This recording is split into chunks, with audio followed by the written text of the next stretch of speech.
Luck, it's a word you'll hear whispered at every poker table, but for the legends of the game, luck isn't random, it's earned through rituals, habits, superstitions. Some players call for their one time, some have pre-match rituals, and then some have an orange sat in front of them. Superstitions might sound silly, but when there's millions on the line, you'll grab onto anything that works, even if it is a fruit.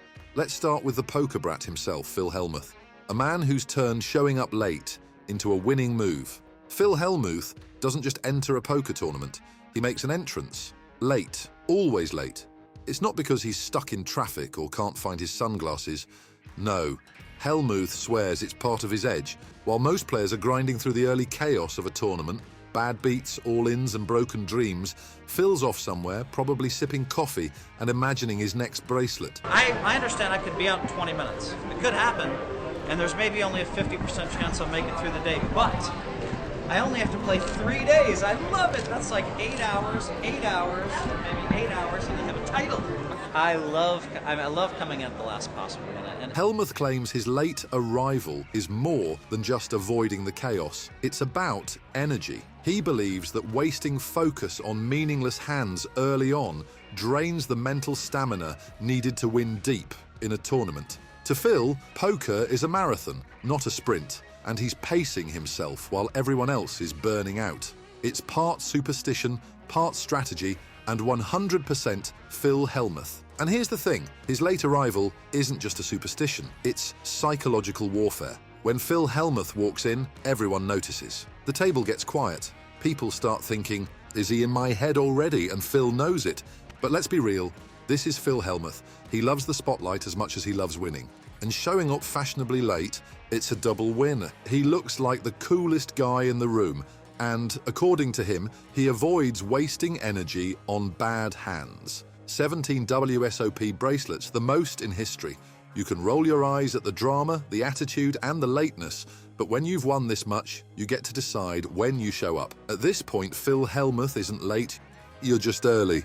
Johnny Chan doesn't need to talk much at the table. He's calm, quiet, and laser-focused, but sitting next to his stack of chips, an orange. Just a bright, ordinary orange.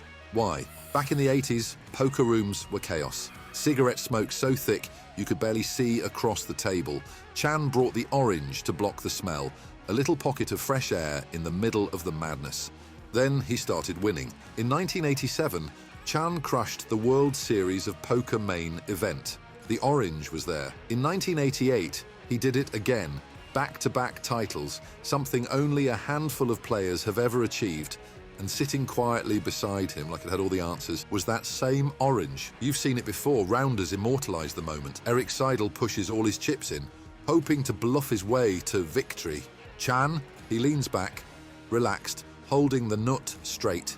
A quick glance at his orange, cool as ever, and he calls. Game over. By then, the orange wasn't just fruit, it was legend.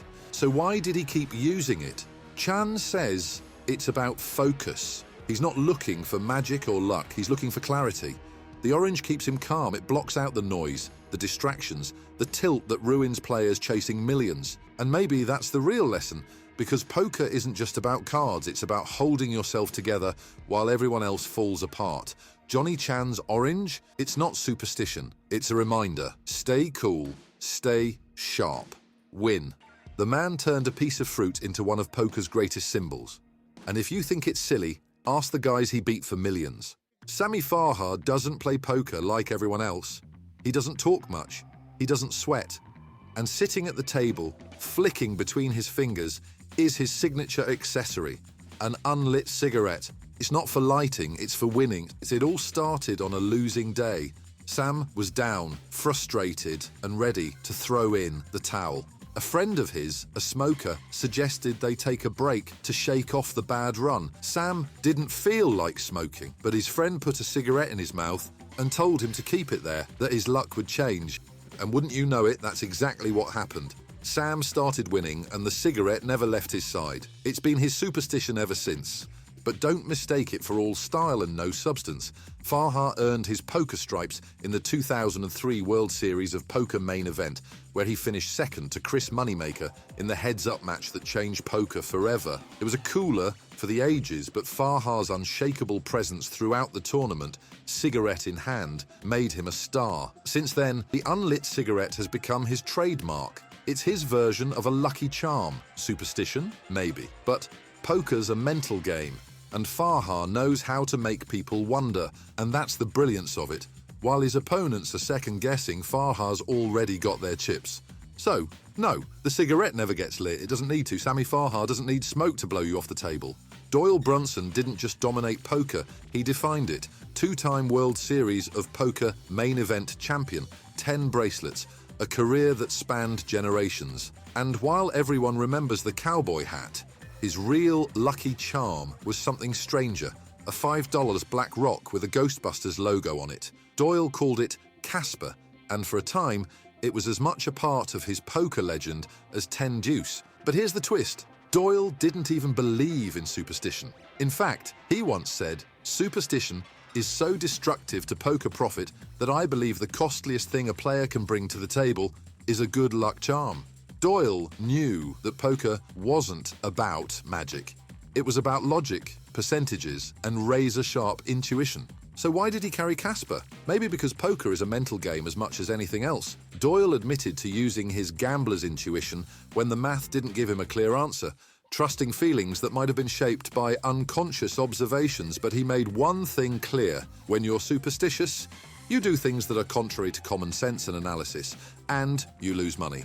That didn't stop others from believing, so much so that Doyle started renting Casper out to desperate players, $200 for 30 minutes of borrowed luck. Over time, the little black rock earned him more than $15,000.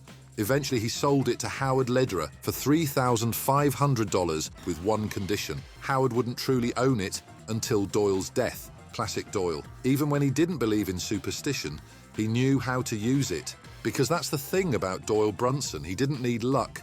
He trusted his skills, his perception, and his intuition. But if carrying a silly rock helped him stay steady while others fell apart, so be it. When Rmer sat down at the 2004 World Series of Poker main event, he brought something special with him. A small fossil, not a chip, not a coin, a fossil.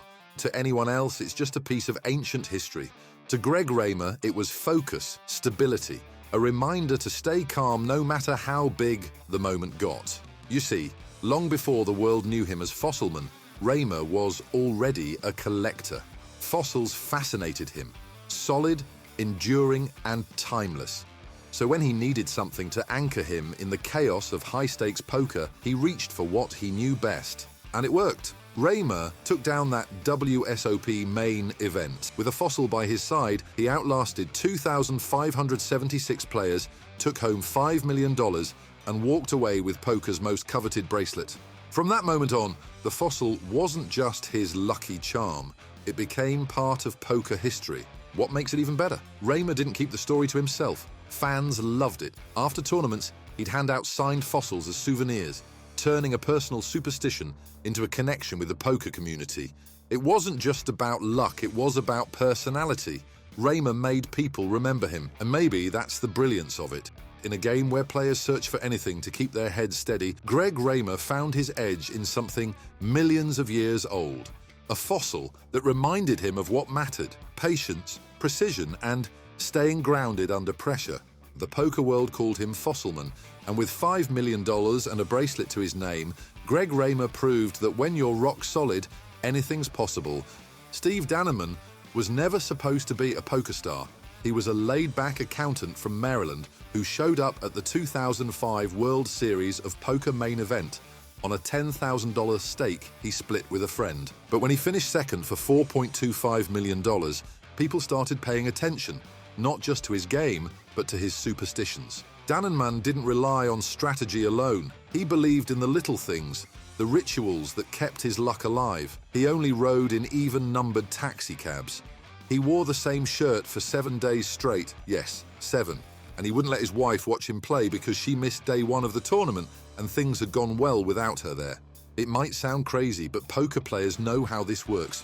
When you're on a run, you don't change anything.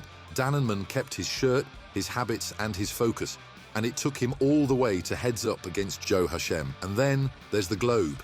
If you watch the 2005 WSOP episodes on ESPN, you probably noticed it, a Lucky Globe card protector sitting next to his chips. For Dannemann, it wasn't just for show, it was his anchor, a physical reminder that he had something to hold on to when millions of dollars were on the line. In the end, he didn't win the title, but Dannemann never saw it that way. He once told the Baltimore Sun, "In my mind, I won."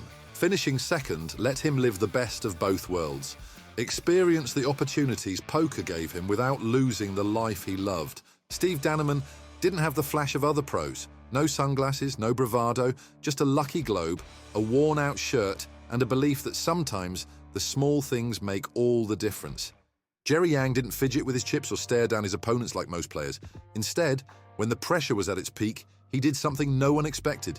He prayed, hands clasped, eyes closed, whispering softly to himself. At the 2007 World Series of Poker main event, those prayers became his signature. Jerry Yang's prayers became part of the spectacle.